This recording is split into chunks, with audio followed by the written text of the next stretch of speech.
Bienvenidos guardianes a vuestro canal. Hoy tenemos un nuevo vídeo con la review, análisis y opinión de los capítulos números 1135 y 1136 del manga de One Piece y de One Piece, con los primeros capítulos de este año 2025, guardianes. Y después de haber comenzado el arco de Elbaf con mucho lore y dejándonos un capítulo 1134 con este comienzo de la posible amenaza de los caballeros sagrados llegando a Elbaf, veremos qué ha ocurrido esta semana. Así que vamos allá, guardianes.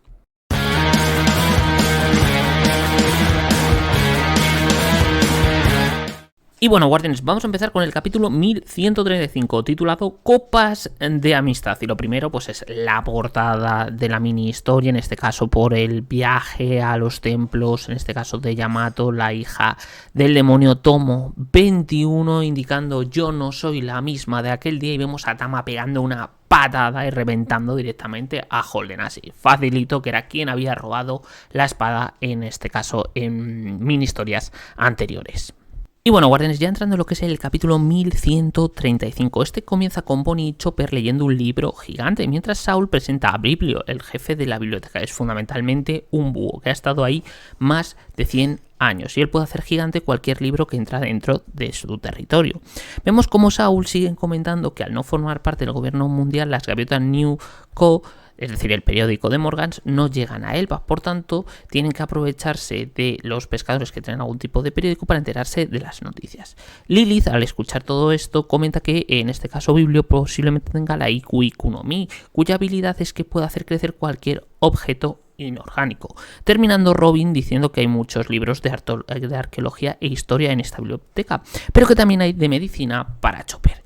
Y a ver, de esta primera parte lo que me parece interesante es la habilidad esa Iku no Mi, que creo que puede ser una habilidad muy interesante. Puedes hacer gigante, pues, una espada, un hacha, cualquier cosa que entra dentro de tu territorio. Lo que la puede hacer más o menos chetada es el tiempo que puedes mantener, digamos, esa gigantización. Y sobre todo si dependes de estar en un determinado espacio, es decir, si el portador puede hacer gigante en cualquier sitio o está, en este caso, atado a un determinado sitio, que sería, digamos, un nerfeo bastante potente de esta habilidad. Y tras esto cambiamos de escenario, nos vamos a la escuela donde Luffy está jugando con los niños, en este caso de Elbaf, en un columpio, pasándoselo en grande, aunque los niños notando que están muertos de miedo. Esto hace que, pues, Nami golpee a Luffy y vemos un poco de decepción en Luffy y Usopp al ver a los niños de Elbaf ser tan pacíficos. Ellos esperaban otra cosa.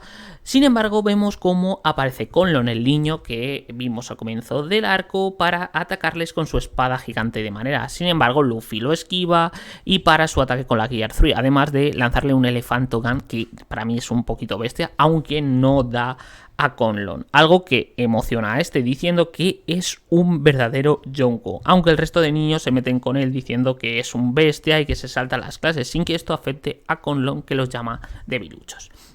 Aquí vemos cómo, en este caso, Ripley corta la discusión, la maestra de biología, regañando a Conlon por su actitud, aunque felicitándole por su ataque. Conlon se lo agradece llamándola Mama.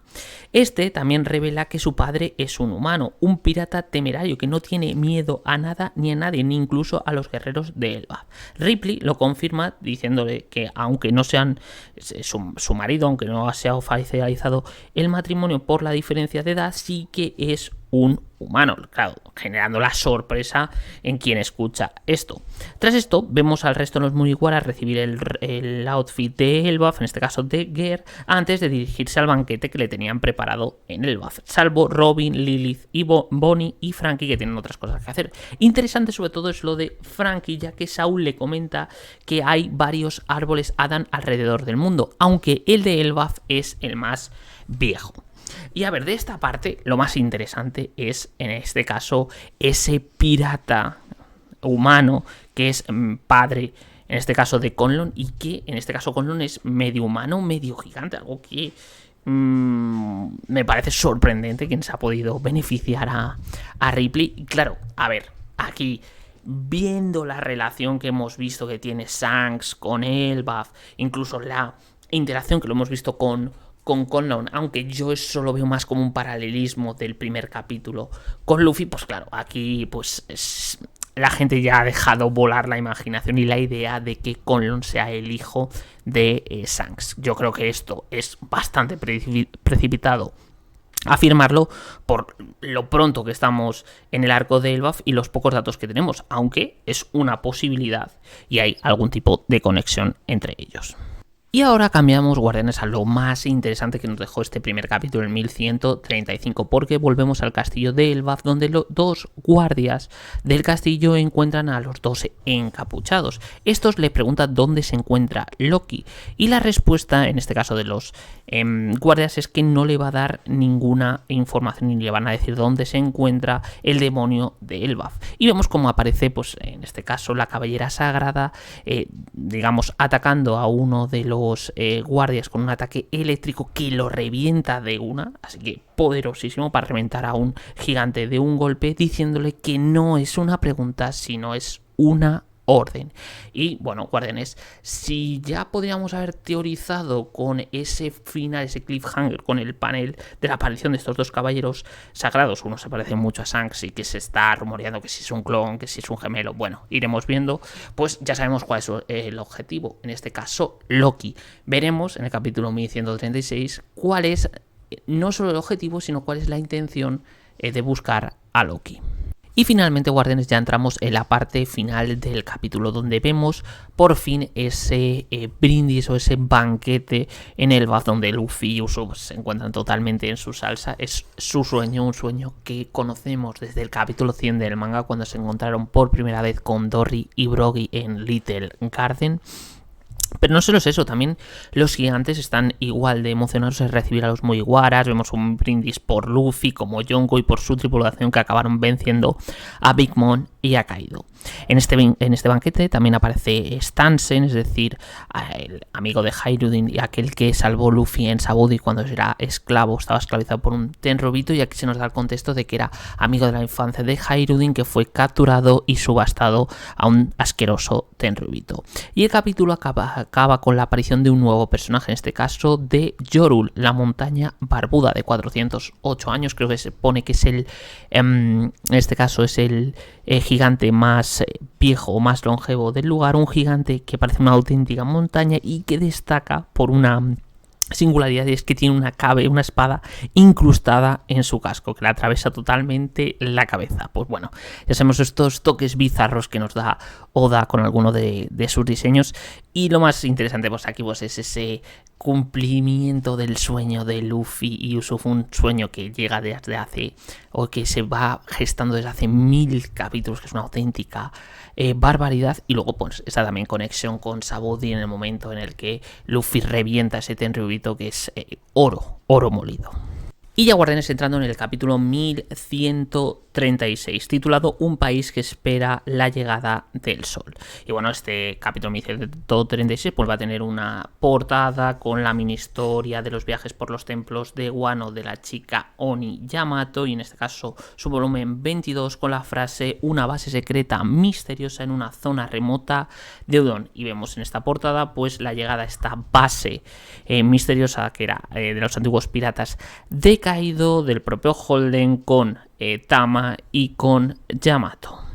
Y bueno, ya entrando en lo que es el capítulo 1136. Bueno, el capítulo comienza pues continuando con el banquete, y vemos cómo los Mugis están disfrutando del mismo. Aquí los gigantes le confirman que no suele haber muchos humanos en Elbaf, ya que se quedan en el mundo infernal y tienen que salir despavoridos del mismo. De los Mugis, los más populares por ahora en el banquete pues son el propio Jinbe, al ser un Gyojin, y también Sanji, que está disfrutando con las chicas gigantes de Elbaf. Vamos, muy de chill, que suele ser raro en la narrativa de los comienzos de arco de Oda, es decir, estar tan de chill cuando ya llevamos 13 capítulos de arco.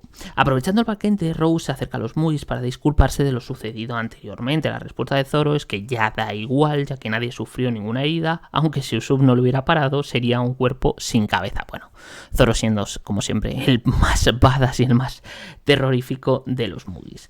Aquí Road confirma de que todos en Elbaf tienen el mismo sueño, el de convertirse en el dios del sol y gobernar el mundo entero. Esta afirmación de Road abre un debate, una discusión incluso en los propios gigantes respecto a la figura de Nika. Unos le consideran el dios del sol, pero que no es ningún gobernante, otros le consideran como el dios de la liberación, otros el dios de la guerra, otros el dios de la risa. Y es que la historia de Nika se ha ido transmitiendo gracias a la escritura divina llamada Harley, pero que tiene muchas interpretaciones.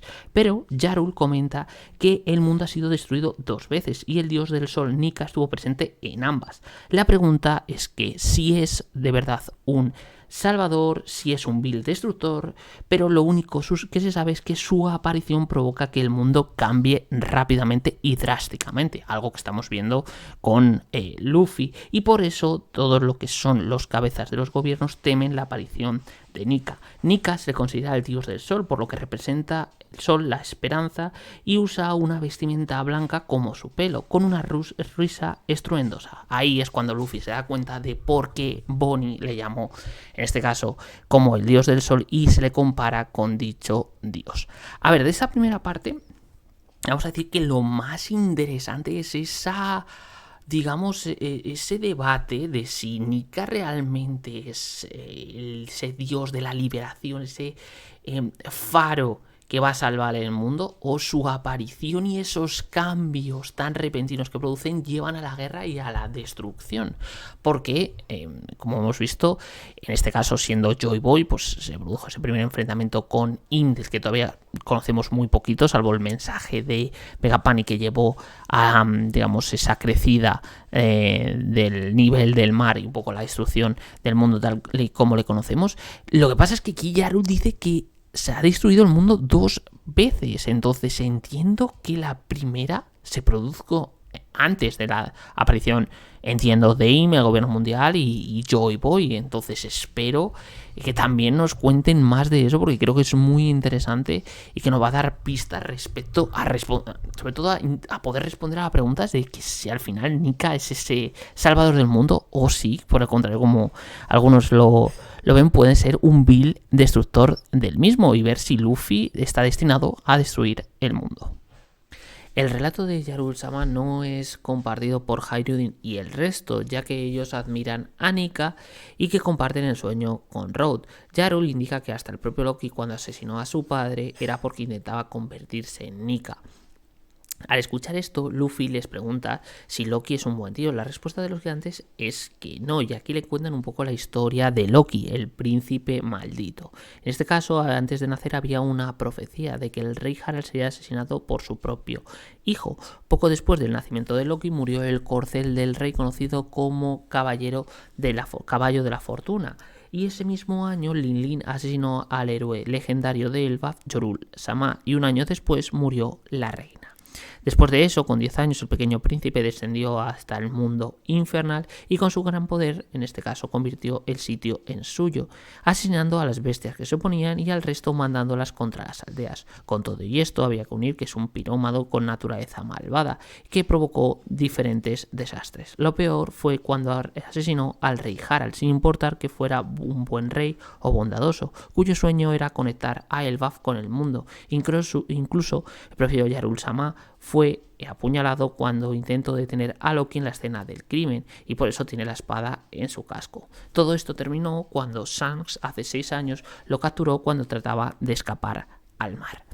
Y a ver, guardianes, toda esta parte, la historia de Loki, viendo todo lo que nos han ido contando en estos capítulos de Elbaf, nos da la sensación de que todo se encamina a que los antagonistas de este arco sean los caballeros, en este caso los 2 caballeros sagrados que hemos visto y que aparecieron en el capítulo 1134, y digamos, un Loki desatado cuando, en este caso, no sé si Luffy o los propios Kame no Kishinden lo liberen y veamos, pues en este caso, si es verdad toda la historia que están comentando respecto al asesinato del rey Harald y sobre todo a lo sádico y macabro que es este Loki. Bueno, veremos si Oda nos lo confirma o nos está pues tirando, digamos, llevando por un camino para luego pues darnos un plot y cambiarnos totalmente de punto de vista. Volviendo, guardianes, al capítulo y aprovechando un poco el desparrame del banquete, Luffy le confiesa a Zoro todo lo hablado con Loki y Zoro le advierte que puede ser mentira todo lo que le contó. Sin embargo, Luffy se emperra en querer ayudarlo, ya que la recompensa por, en este caso, soltarlo es que le dé información de dónde se encuentra Shanks, ya que tiene ganas de volver a verlo. Luffy le indica a Zoro que en caso de que sea mentira, no le va a dejar escapar a Loki y acabará con él. Mientras que esta conversación se produce, Nami los está escuchando. Zoro accede a ayudar a buscar la llave, pero antes van a verificar si lo que dice Loki es verdad. Y junto a ellos se encuentra Road, que se ha vuelto un nuevo lacayo de Nami, cuya presencia en esta aventura es que se dirigen al castillo y su objetivo es, como ya sabemos, siendo la ladrona, robar los tesoros del castillo. Y a ver, guardianes, toda esta parte lo que nos muestra es que al final lo que va a hacer Luffy es traicionar, en este caso a los gigantes, en caso a Elbaf. Es decir, si a cambio de esa información de dónde se encuentra Shanks libera a ese príncipe maldito que es, digamos, el enemigo número 1 de Elbaf, todo el cariño, todo el apoyo y en este caso el momento del rescate que se produjo en Egghead de Luffy cambiaría y se pondrían en su contra, lo que nos llevaría a un problema muy gordo para Luffy, ya que tener en contra a todos los gigantes es una muy muy mala idea. Y ya, guardianes, entramos en la parte final del capítulo, donde vamos al inframundo y donde se encuentran ya los caballeros sagrados, que le hacen una oferta a Loki para que se convierta en un Kaminoki Shindan o un caballero sagrado. La respuesta de Loki es rehusar dicha oferta, ya que a aceptarla lo convertiría en un tenryubito y lo que no quiere convertirse es en una basura como esa, algo que es lógico. Aquí vemos el entre comillas gemelo de Shanks, ya veremos clon o si es el propio Shanks, le pregunta si tiene alguna información que le pueda servir, ya que la chica caballero sagrado le comenta que los espías que mandaron a Elbaf desaparecieron de repente, dejando un mensaje acerca de un cuervo gigante que apareció de repente. También se nos confirma el nombre de esta caballero sagrado, que se llama Gunko, y digamos que lo más llamativo del personaje es ese gorro barra sombrero que lleva, que es muy muy parecido a Koala. Veremos si tiene algún tipo de relación, además de que tiene los ojos con diferentes diseños.